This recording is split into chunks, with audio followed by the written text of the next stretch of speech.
Então, neste momento, nós convidamos a todos para que possamos unir os nossos pensamentos, nos fortalecendo nesta corrente do bem, que busca a figura amorosa e amiga de Jesus, para que sintamos a presença dos benfeitores amigos que aqui trabalham e que desde muito cedo preparam este ambiente para nos acolher. Agradecemos a toda esta amorosidade que nos é dedicada e rogamos que sejam conosco nesta hora, nos auxiliando a compreender o Evangelho do Mestre, para encontrarmos o remédio da nossa alma, sentirmos aquilo que nos fortalece, iluminar a nossa consciência, para termos clareza do caminho a seguir e assim, dia a dia, vencermos as nossas fragilidades, superarmos os nossos medos e compreendermos profundamente que a vida nos convida a aprender a amar, para que, aprendendo a amar, consigamos nos fortalecer e sentirmos o quanto somos capazes de realizar. E que assim, Senhor, aprendendo a amar, consigamos compreender as suas lições e saibamos escolher melhor, para que o nosso caminho seja o caminho que nos conduzirá à verdadeira felicidade. Que o Mestre amado, irmão de todas as horas, amigo de todo sempre, nos conduza, nos fortaleça e nos ampare. Esteja conosco, Mestre, e que assim seja.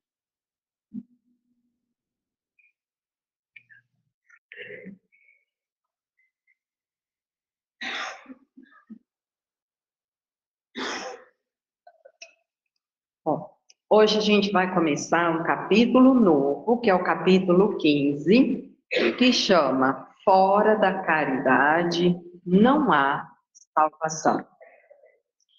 E para a gente, então, andar por esse caminho desse capítulo, o começo dele é exatamente a base que estrutura a nossa compreensão, para depois a gente entender as discussões dos outros itens. Mas para começar, a gente precisa pensar o seguinte, ó, fora da caridade não há salvação. Salvar o que ou quem? Do que fala a salvação? Porque quando a gente lê assim, ó, fora da caridade não há salvação, qual é o pensamento que me ocorre? O que é salvação? Do que ele está falando aqui? Porque senão a gente não vai fazer uma boa conexão. A gente foca assim, ó, caridade. Mas é que fora dela não há salvação. De quê? De quem? De mim? Só de mim? Do que ele está falando? Vocês estão me olhando com uma cara de espanto? Com... E eu praticar a caridade? Então, você vai salvar quem? Você e também os outros que você vai fazer. Tá, mas eu vou me salvar do quê? Do que eu tenho que me salvar? Consequência das minhas escolhas. E para eu me salvar das consequências das minhas escolhas, o que é que eu tenho que fazer? O que está dentro da lei de Deus. Então, agora vamos lá, que agora virou uma equação matemática. Olha só. Para me salvar, eu tenho que fazer o que está dentro da lei de Deus. Fora da caridade não há salvação. Então, ó, me salvar é salvação. Lei de Deus é o quê? Caridade. Então, olha só, caridade é lei de Deus. Porque senão a gente vai imaginar um monte de coisa no lugar da caridade que não necessariamente é caridade. Por isso que eu falei, a gente precisa começar entendendo a base, ó. Se fora da caridade não há salvação, quem que eu vou tentar salvar? A mim? Mas eu vou me salvar de quê? A Dani falou assim, ó, das suas escolhas que estão fora da lei. Para me salvar, eu tenho que cumprir a lei. Se o que me salva é cumprir a lei, caridade tem que ser a lei. Fez sentido até aqui? Ô, gente, se não fizer, vocês podem falar que não, a gente acha outro caminho, não tem problema. Ó, eu coloquei salvar o que ou quem, porque é o seguinte, vocês falaram de me salvar. Como é que a gente vai salvar, por exemplo, as instituições que nos acolhem?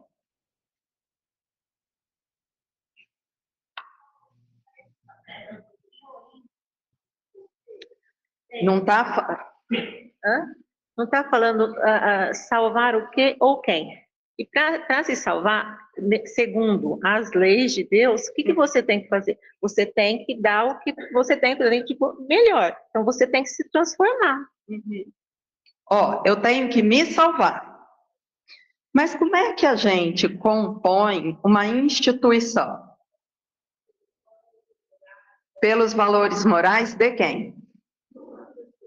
Das pessoas. Então, o que vai salvar uma instituição, seja ela qual for? As pessoas que cumprem a lei de Deus ou as que fazem caridade. Então, olha só, se a minha queixa é social, pessoal, política, de qualquer nível que eu esteja imaginando, só tem uma solução. Fora da caridade não há salvação. Porque toda vez que eu cumpro a lei de Deus, eu respeito totalmente o outro. E toda vez que eu respeito o meu próximo, eu só faço para ele o que eu queria que a mim fosse feito. Então, eu não vou fazer absolutamente nada que seja ilegal e imoral, porque eu vou cumprir a lei. Então, esse é o único caminho. Por isso que eu falei, ó, a gente precisa pensar, porque senão parece assim, ah, isso é dentro de mim. Ó, é dentro de mim mesmo, mesmo. Mas o que tem dentro de mim, junto com o que tem dentro dela, com o que tem dentro dele, é que compõe a sociedade que a gente mora. Então, olha só, por que a sociedade que eu vivo não é boa? Porque as pessoas que compõem essa sociedade não são boas. Elas têm muitas dificuldades e nas relações, sejam elas de que natureza for, essa dificuldade aparece. Então, a gente vai compartimentando as coisas para facilitar a nossa compreensão. Mas as coisas da vida, elas não acontecem compartimentadas. Elas acontecem todas juntas ao mesmo tempo. Então, eu trabalho dentro de mim, mas eu tenho que ter essa clareza do que é esse todo. Do que é que eu tenho que me salvar? Quando a gente pensa em salvação, ó, nossa, todo mundo tem uma imagem pronta para salvação. Do que a gente tem que se salvar?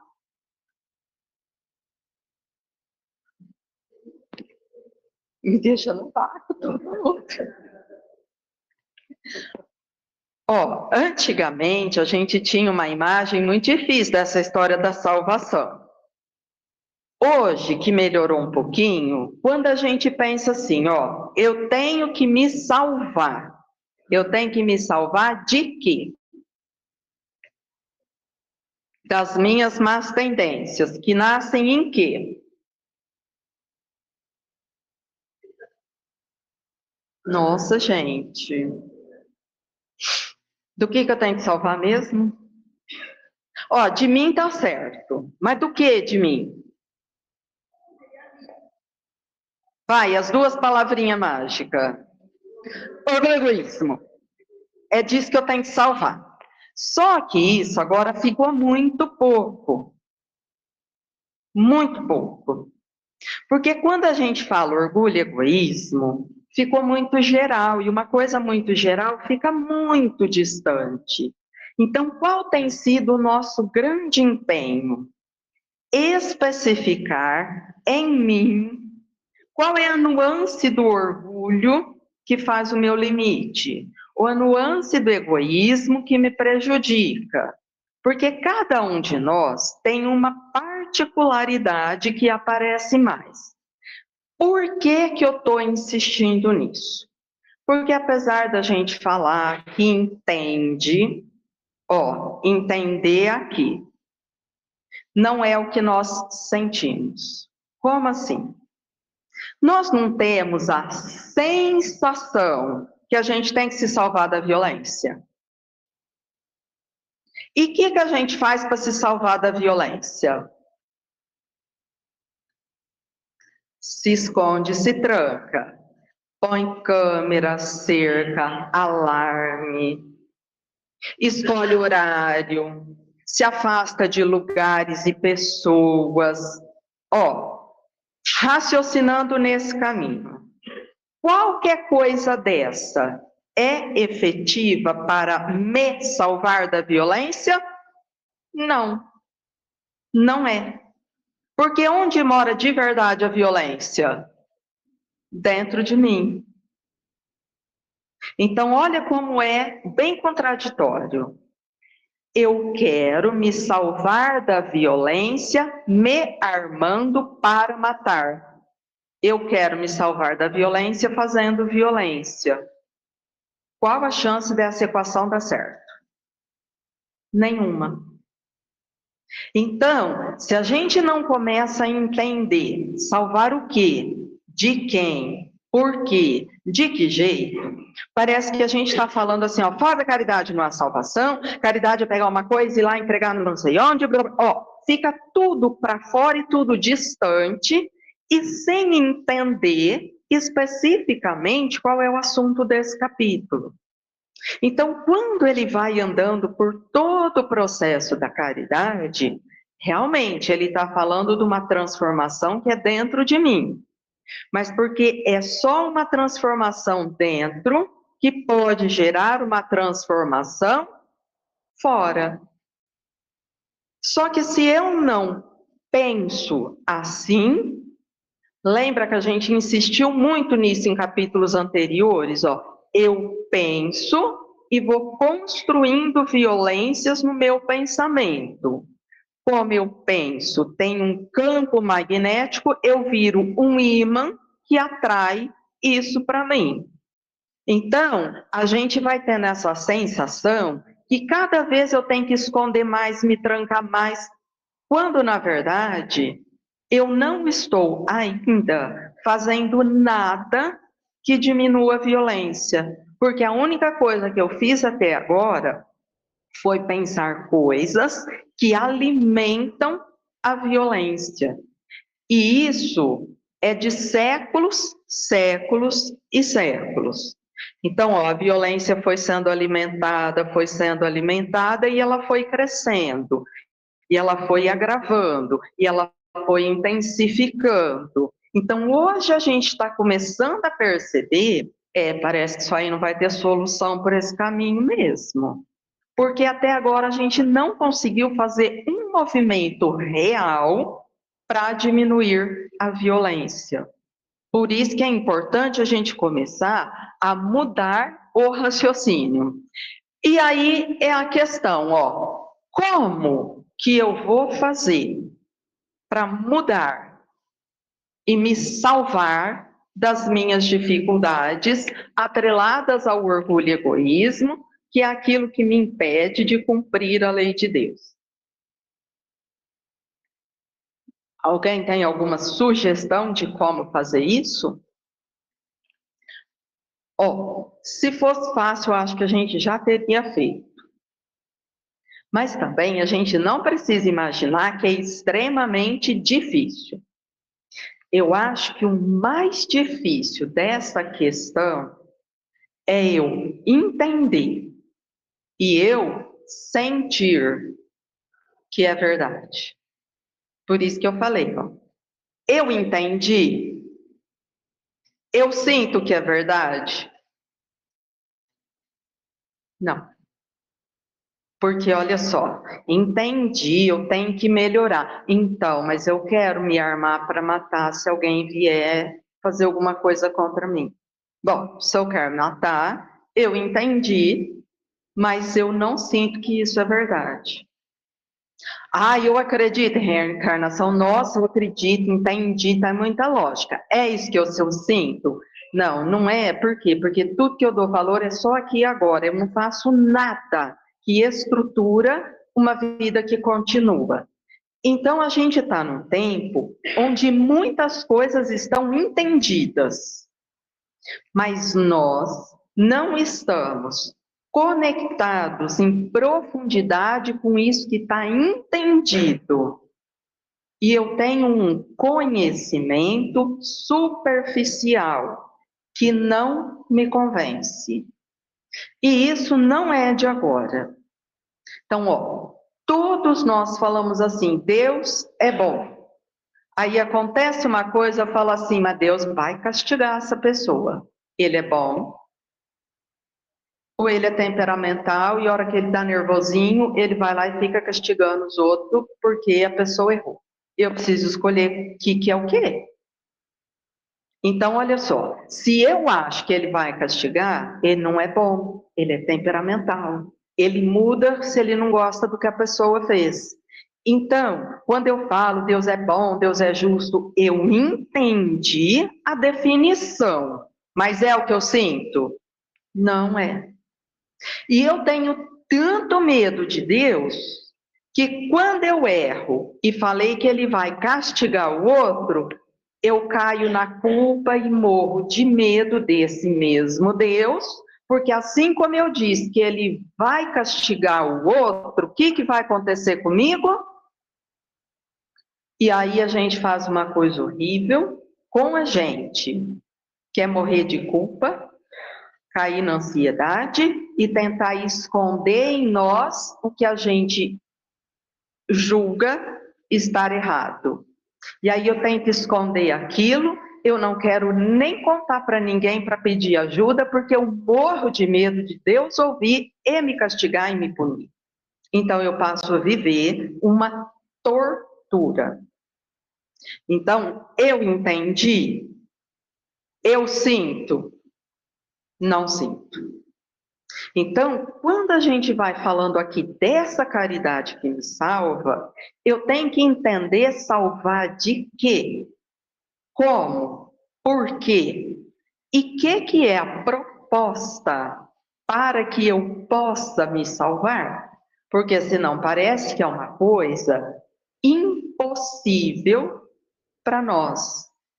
E não teria nenhum sentido Jesus ser um espírito perfeito, infinitamente sábio e amoroso, vir até os seus tutelados e apresentar uma proposta impossível de ser cumprida. Vê se tem sentido isso. Eu vou ensinar uma coisa que vocês não sabem fazer, é só para todo mundo errar e eu falar, ai, como que são devagar. Tem sentido? Não, não tem sentido. Então, se ele ensinou, é porque é possível. E aí eu tenho que fazer essa identificação em mim, para eu conseguir perceber qual é o como que eu preciso trabalhar em mim para fazer. Então, olha só, esse capítulo vai passar por tudo isso aqui, O de que precisa o espírito para se salvar. Então, ele vai trabalhar a parábola do bom samaritano.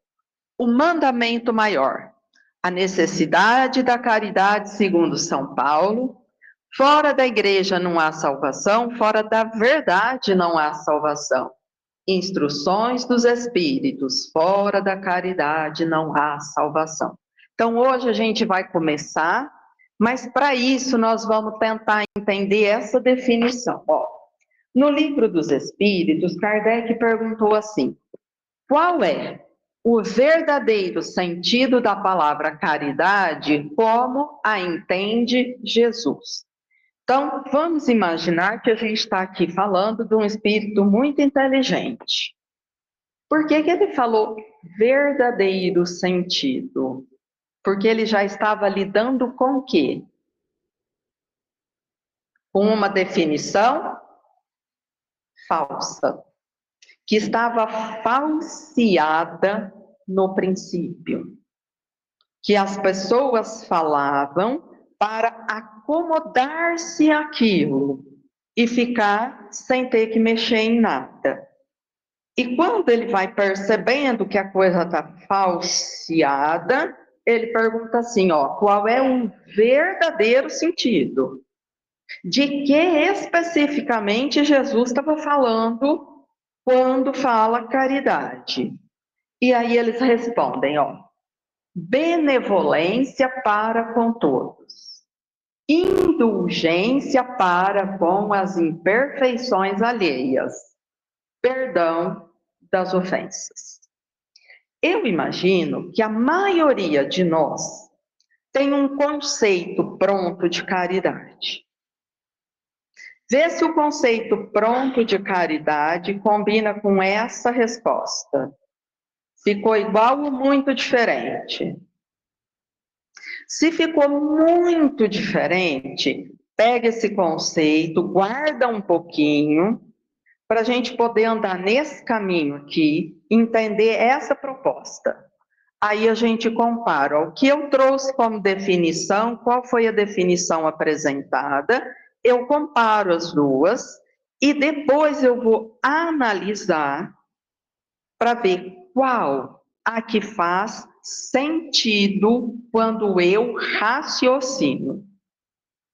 Porque se eu não raciocino uma definição, a gente vai aceitando coisas igual essas que a gente fez. Ai, Deus é muito infinitamente bom e poderoso, mas ele castiga e tem raiva. Nossa, eu tenho muita fé, mas eu desespero diante da luta porque me parece que está tudo errado. Então, ó, eu vou caindo em contradição o tempo todo porque eu aceitei definições sem raciocinar e sem me convencer se aquilo realmente faz sentido para mim. E hoje a nossa proposta é, a gente vai raciocinar. Por quê? Porque se não fizer sentido, eu não tenho que aceitar. Eu preciso aceitar o que faz sentido. Então, vamos lá. Ó. Quando ele fala, então, ó, benevolência, indulgência e perdão. Nós vamos até guardar a sigla. Então, tudo que eu for pensar é caridade ou não é caridade, eu preciso ver se comporta esse BIP. Agora, olha só. Ele falou uma coisa, ou a outra coisa, ou a outra coisa. Não falou. Ele falou, ó, benevolência para com todos, indulgência para com as imperfeições alheias, perdão das ofensas. Então, são as três coisas juntas. Ele não deu isso assim, ó, ou isso, ou aquilo, ou aquilo. Os três. E aí a gente já vai começar a entender, ó, caridade tem uma complexidade de compreensão. Por quê? Porque eu tenho que entender se as três coisas estão acontecendo naquele momento. Senão eu vou ficar em dúvida. Onde a caridade vai acontecer? Ó, eu já vou falar, em termos de localização física, é em qualquer lugar. A pergunta quer outra resposta. Onde acontece caridade? Exatamente, ó. Caridade acontece dentro de mim. Em que lugar? Qualquer lugar. Fazendo o quê? 1 milhão de coisas. Por quê? Porque não é o que eu faço aqui fora. Quando eu tiver o movimento aqui fora, eu preciso olhar dentro e compreender se essa estrutura está funcionando na minha intimidade.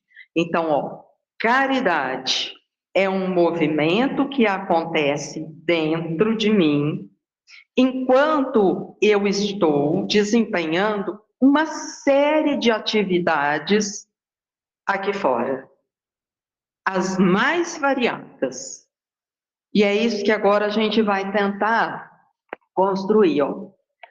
A Joana define assim, ó: sempre que o tema da caridade seja trazido a considerações, recorda que ela é a luz da razão, mantida pelo combustível do sentimento, a projetar claridade pelo caminho em sombras de quem avança em sofrimento ou limitação. Ela especificou qual tipo de sofrimento? Qualquer um. Qual tipo de limitação? Qualquer um. Agora, olha o que é importante. Recorda que ela é a luz da razão. Ó, como é que minha razão funciona?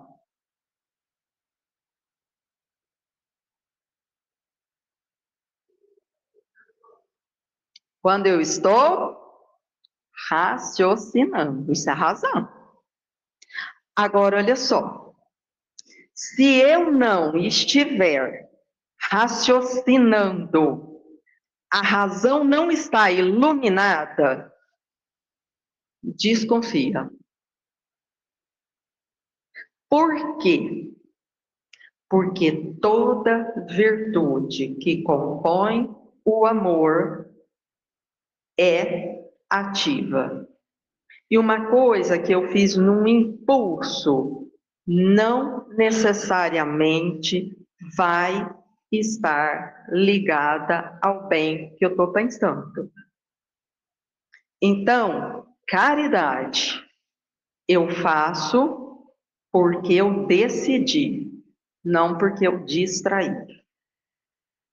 E eu preciso pensar nisso. Depois da razão, ela falou assim, ó, mantida pelo combustível do sentimento. Então, eu raciocinei. E aí, o sentimento foi o meu combustível. Porque isso, ó, vai projetar uma claridade no caminho. Ou seja, eu sei exatamente que caminho que eu escolhi andar. Não foi por acaso. Não foi sem querer. Eu não estava naquele caminho de dúvida, não sei bem, vamos ver o que vai dar. Não era isso. Eu estava num lugar que eu raciocinei, alimentei um sentimento, o caminho ficou claro e eu falei, ó, é por aqui, é esse aqui. Então, a caridade é a famosa luz da consciência, porque eu vou ter clareza da lei de Deus e falar, é isso aqui que eu tenho que fazer. Ela pede essa postura, porque onde ela vai acontecer mesmo? Dentro de mim. Tem que ser dentro de mim, independente do que eu vou fazer aqui de fora. Então, ela vai acontecer dentro. A caridade resulta da irradiação do amor, que jamais se exaure. Então, olha só. Resulta da irradiação do amor. Qual amor?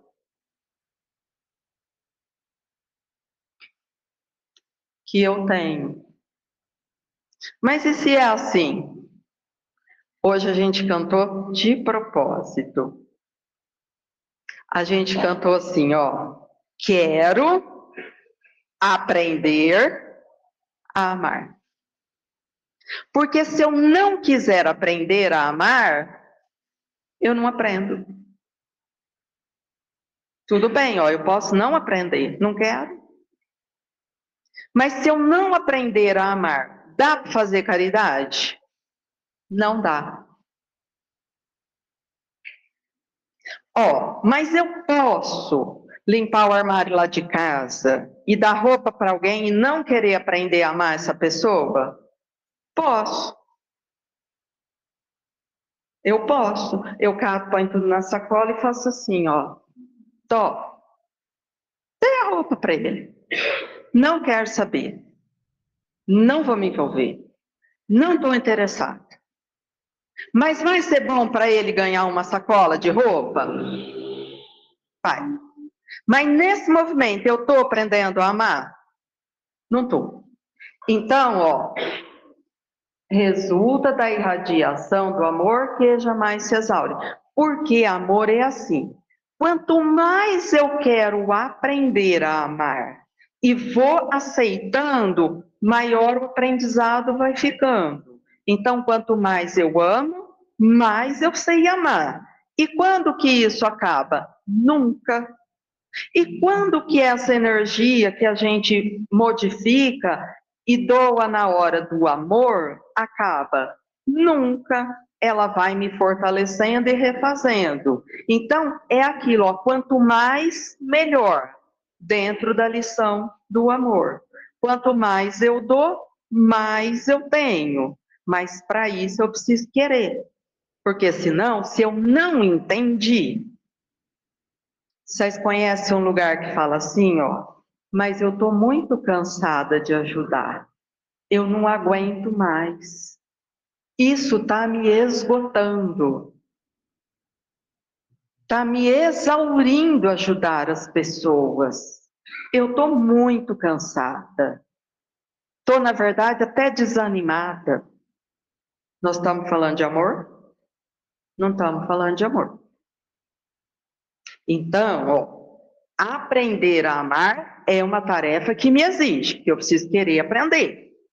Mas depois que eu aprendo, expande e fica cada vez mais me abastecendo. Então só vai melhorando. E eu preciso diferenciar se eu estou aprendendo. O que me cansa é a luta comigo para aprender, ou se de fato é o outro que está me cansando. E me parece que, pela lógica, o que me cansa é o meu limite, não é amar o outro. Por quê? O que eu não venço? Não é o comportamento ou a dificuldade do outro. É o meu limite que me exige querer diminuir aquele orgulho e aceitar o outro daquele jeito, para que eu possa amá-lo como ele é. Mas eu não quero ficar do jeito que eu sou, e aí eu tenho que fazer uma força para vencer a mim. Então, sabe o que me exaure nesse movimento de aprender a amar? Eu, não é o outro. Parece que é o outro, mas não é, sou eu. Vê se faz sentido, ó. Vai comparando as coisas aí do que a gente já definiu para o que a gente está vendo, para depois a gente melhorar, ó. Estrutura-se no esforço pessoal. É o que eu falei, ó. Quem que eu vou vencer? Eu vou ter que me esforçar. E robustece-se no sacrifício de quem a cultiva, sem o que não passa de filantropia ou emoção de transitório prazer. Foi a Joana de Ângeles, não adianta me olhar, foi ela que escreveu isso. Porque olha só, se eu não fizer um esforço pessoal de vencer o que? O que me limita, eu vou falar assim, ó, eu estou esgotada de ajudar essas pessoas. Eu não aguento mais, estou muito cansada. Ó, eu não quero mais. Mas eu fiz um sacrifício pessoal de limitar coisas aqui dentro para poder expandir amor. Então eu não experimentei ainda. Então eu preciso diferenciar se eu estou no limite ou se eu estou fazendo meu esforço pessoal. E olha o que ela fala. Quanto mais sacrifício de quem a cultiva, mais vai ficar robusto esse poder de amar. Então, quanto mais eu faço, mais forte eu fico. Quanto mais eu faço, mais forte eu fico. Por isso que eu falei, ó, a expansão do amor faz o caminho contrário do que eu estou imaginando. Não cansa, vai expandindo cada vez mais, cada vez mais. Eu só melhoro. E se não for isso? Ela falou, se não for isso, vai ser filantropia ou uma emoção de transitório prazer. Então, ó, o que ela quis dizer com filantropia e emoção de transitório prazer? Fui lá e peguei aquele saco de roupa, tem um monte de roupa boa, né? Eu dou para a pessoa. Eu fico feliz que ele vai aproveitar. Ai, que bom, gente. Não me servia mais nada, ele vai aproveitar. Olha, vai dar uso. Fiquei alegrinha. Ela falou assim, ó, é um transitório prazer, você ficou alegrinha. Aí eu vou fazer umas coisas, acabou o prazer. Aí eu já vou voltar para aquele estado que eu estava antes. Exatamente como eu era. Mas tem problema fazer isso? Não, não tem problema. O problema é que a gente está conversando de salvação. E uma coisa que dura 5 minutos não me salva de nada. Não vai me salvar de mim e das minhas dores e das minhas dificuldades. Então, se eu quero me salvar, eu não posso fazer uma coisa transitória. Eu tenho que construir um caminho permanente. Porque senão não vai resolver meu problema. Então, é por isso que ela está falando, ó. Foi uma filantropia? Foi. Eu fiz uma coisa boa? Fiz. Dei uma roupa que eu não precisava, eu dei para ele. Aí foi uma coisa boa, ele vai aproveitar, olha que legal. E se eu vi que ele vai dar proveito, que ele ficou feliz, nossa, eu fiquei super alegre, foi um prazer, nossa, que ótimo. Pronto. Aí eu vou embora para minha casa. Aí chega em casa, eu sou uma pessoa diferente agora, porque eu fiz isso? Não sou. Aí daí a pouco eu vou falar assim, então, agora eu já estou nervosa, fiquei triste porque aconteceu tal. Ó, tá tudo igual. Então, a nossa questão com isso é que eu preciso entender como a salvação acontece. Como eu vou vencer o que é difícil dentro de mim e não o que eu faço aqui fora. Mas se engrandece a caridade, quanto mais difícil se apresenta a circunstância pelo praticá-la. Por isso, tem uma elasticidade imensa o seu exercício. Então, lembra que eu falei, ó, a caridade pode estar num milhão de coisas. Ela está falando, ó, tem uma elasticidade imensa, transcendendo as doações materiais, que são, igualmente, suas manifestações respeitáveis. Sublima-se, santificando quem se propõe vivê-la na área dos contributos morais. Então, doar um saco de roupa para ele pode ser caridade? Para onde que eu vou olhar? O que acompanha, mas o que acompanha onde? Dentro de mim. Então, olha, nesse sentido, se eu vou dar uma peça de roupa ou 50, tanto faz. Porque não é a quantidade que tem valor, é o movimento que acontece dentro. E aí, se eu entendi o movimento de dentro, eu sei diferenciar quando é caridade e quando não é caridade. E foi só filantropia, ou só benevolência. E tá tudo certo. A mão esquerda não sabe o que faz a direita, o óbolo da viúva. Então, eu é que tenho que fazer. Mas foi.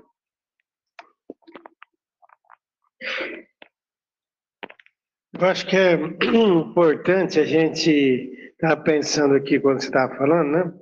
Acho que é importante a gente entender o seguinte, ó, tem muita gente passando fome, tem muita gente precisando de roupa, né? Então, eu vou dar uma cesta básica para alguém que está passando fome. Quer dizer, é uma necessidade que aquela pessoa tem. O meu movimento não é de caridade, porque não aconteceu nada dentro de mim, mas aquela pessoa está precisando comer, ela está precisando daquela cesta básica, aquela pessoa está precisando se vestir. Então, são duas coisas que a gente precisa. Então, eu não vou dar nada porque eu não estou sentindo. Não, você dá, né? Só que você precisa entender que o que você está fazendo ainda não é um movimento de caridade, mas aquela pessoa está precisando comer. Bate uma pessoa na porta da nossa casa pedindo comida, e eu fico bravo, fico nervoso, vai levar metade do meu almoço. Não é caridade, mas aquela pessoa precisa comer, né? Então acho que a gente precisa entender isso, né? Que não é caridade, mas o movimento a gente precisa fazer, né?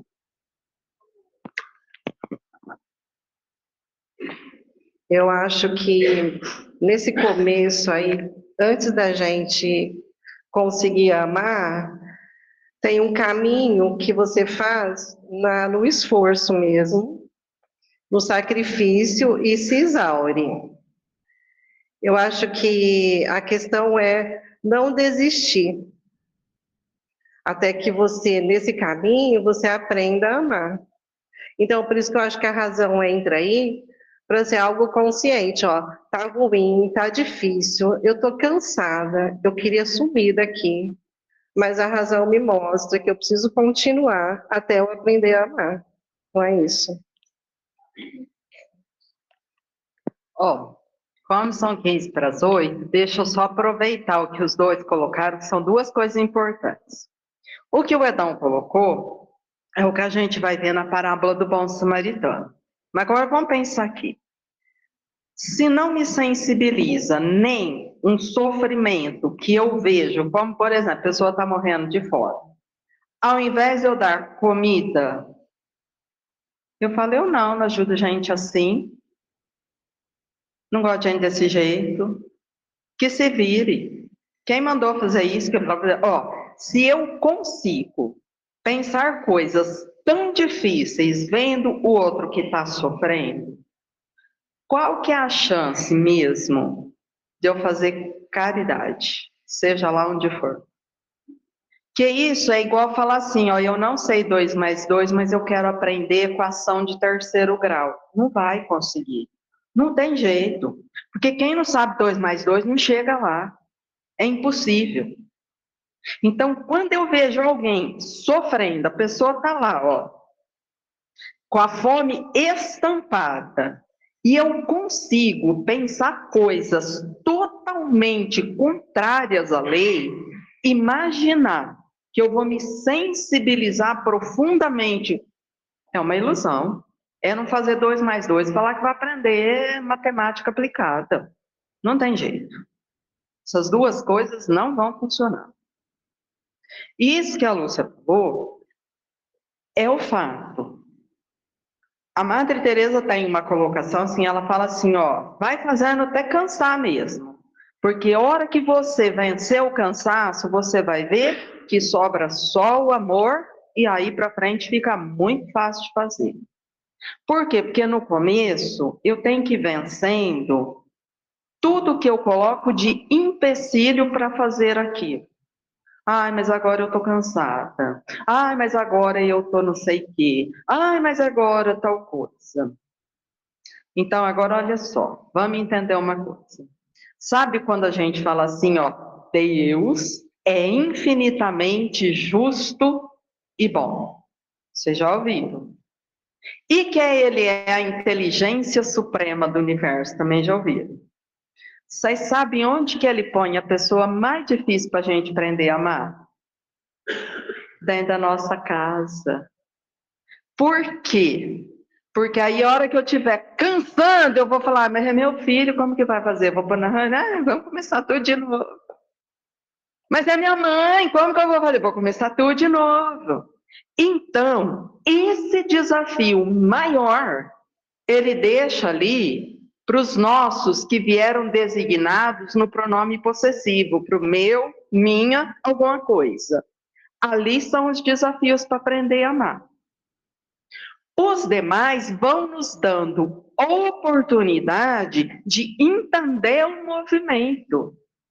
Mas eles vêm, me dão a oportunidade de entender o movimento, aquela satisfação, e vão. Mas os que vão cobrar o exercício, que tem que ser racional, e pede sacrifício pessoal, eles vêm bem coladinho aqui, ó, tudo normalmente com o mesmo sobrenome que o meu ainda. Uma parte da minha genética. Por quê? Porque senão, essa inteligência suprema já sabia que a gente ia abandonar parte da lição que fala do sacrifício pessoal. Porque eu fazia a primeira instância, que é a benevolência, olha que delícia, eu dei, ele ficou feliz, eu estou sentindo ótima, acabou. Mas e agora para fazer a indulgência e o perdão, que eu nem encontro ele mais? Não vou. Então, onde estão esses? Esses estão comigo, com sobrenome, né? Participação na genética, a gente divide algumas coisas, e aí eu tenho que me sacrificar. E todo mundo aqui tem família, porque todo mundo aqui é filho de alguém. Pensa nas relações com pai, mãe, irmão e filhos. Quantas vezes a gente fez um sacrifício pessoal para ter paciência, para dar conta? Aí você vai para a família constituída. Quantas vezes você fez um sacrifício para superar um ponto de divergência? Então, isso é que ela está falando, isso é sacrifício pessoal. Eu abro mão de coisas que são minhas em função de ficar mais flexível e me ajustar. Por quê? Porque eu preciso aprender a amar essa pessoa do jeito que ela é, não do jeito que eu queria que ela fosse. E aí eu vou, e se eu não desisto, eu vou aprendendo. Essa é a tarefa. E essa é a que vai exigindo. E que no começo a gente acha bem cansativo mesmo. Por isso que eu falei, ó, me dá a impressão que difícil é o outro. Até eu entender, ó, ele é difícil porque eu não tenho paciência. Então o problema não está lá, o problema está no que falta aqui. Esse é o sacrifício pessoal que eu vou fazer. Então essa é a grande tarefa. Tudo bem até aqui? Fez sentido mais ou menos? Começou a encaixar? Então, ó, por falta de nomenclatura, a gente chama o que a gente dá para os outros de caridade. Caridade está ok, ela é fundamental, tem que fazer mesmo, né? Na nossa maturidade, isso já virou uma obrigação. Porém, nós, a partir de agora, a gente vai olhar o movimento interno e ver se o BIP está acontecendo ou se o BIP está incompleto naquilo que eu estou fazendo. E aí a gente vai se sensibilizando para isso. Oi. A caridade fora é assistência social. Então, esse seria o nome para diferenciar o que é caridade, que a gente tem que exercitar dentro de casa, e o que é fora é assistência social. Então, o que a gente faz fora é assistência social. É que assim, ó, algumas pessoas conseguem fazer uma dedicação em situações fora de casa. Então, ó, tem alguns trabalhos, alguns movimentos, que é uma dedicação que exige sacrifício pessoal. Então, ó, isso eu vou considerar. Então, quando Jesus fala do óbolo da viúva, ele fala assim, ó, ela deu do que vai fazer falta para ela. Por quê? Porque ela sensibiliza com aquilo e ela fala assim: não, aí eu vou me privar de alguma coisa, mas eu escolho aliviar a dor daquela pessoa. Por quê? Porque eu me coloquei lá naquele lugar e fiz o que eu queria que fizessem por mim. Então, nela tem uma expansão de amor, porque ela está indo lá se colocar no lugar. Ela deu uma moedinha só. Mas ele via que tinha gente que doava muito, mas ele fala: está doando muito por quê? Porque sobra. Então, eles não estão se colocando no lugar, eles dão aquilo que não faz falta. Então, aí não tem um movimento dentro. Por isso que ele separa essas duas. Por isso que ele separa as duas coisas. Então, ó, onde eu posso fazer caridade? Ali no meio da praça, aqui dentro, dentro de casa, lá onde eu vou servir sopa, lá onde. Em qualquer lugar. Mas a caridade é o que aconteceu dentro de mim. Não é o prato de sopa que eu servi. Porque eu posso servir um prato de sopa com profundo amor e respeito por aquela pessoa. E posso falar assim, ó, eu nem olhei para o rosto da pessoa, ó, o que aconteceu dentro de mim? Nada. Mas se quando eu olhei, eu vi nele o meu irmão e desejei para ele tudo que eu quero para mim e envolvi em vibrações que eu queria que alguém fizesse, pronto, o movimento aconteceu, é caridade.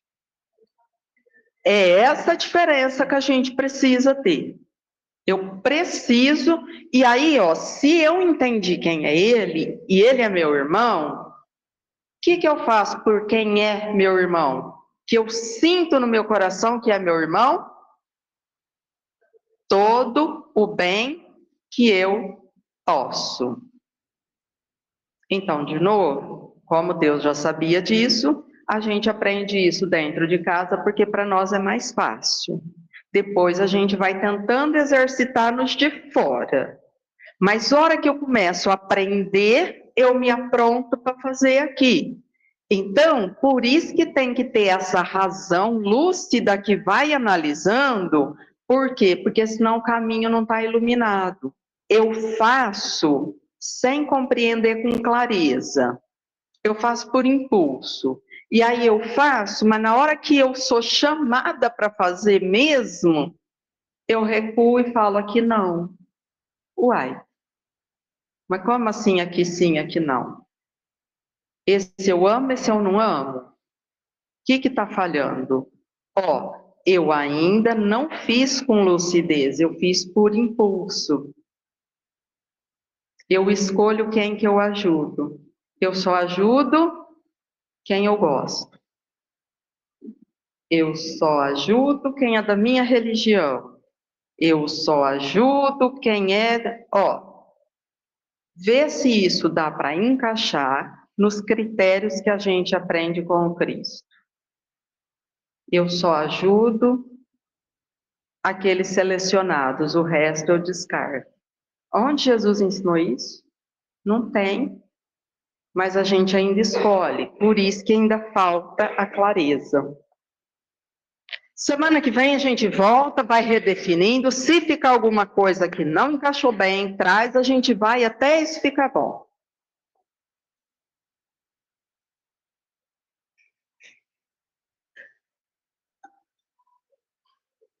Então, nós vamos agradecer a bendita oportunidade de estarmos em contato com os ensinamentos de Jesus, que nos aguarda com paciência e amor há mais de 2000 anos, para que consigamos aprender as suas lições de amor e luz. Que, compreendendo o Senhor, tenhamos força e coragem para vencer as nossas limitações e fazer aquilo que deve ser feito, que saibamos aproveitar as lições de amor que a vida nos oferece que aprendamos a olhar o outro como nosso irmão e entender que cada um de nós se encontra em uma oportunidade diferente e que não julgar, e sim auxiliar, porque é isso que eu gostaria que alguém fizesse por mim nas provas onde me encontro frágil e temerosa. Que a cada dia o sentimento da brandura, da compreensão, da dedicação possa encontrar verdadeira expansão no nosso coração e logo mais nos tornarmos uma família irmanada pelo amor do Cristo e que seguirá confiante neste amor para construir um tempo novo aqui na Terra, onde o amor, a paz, a solidariedade e a verdadeira fraternidade reinarão. Que o amor de Jesus fortaleça todos nós, hoje e sempre, e que assim seja.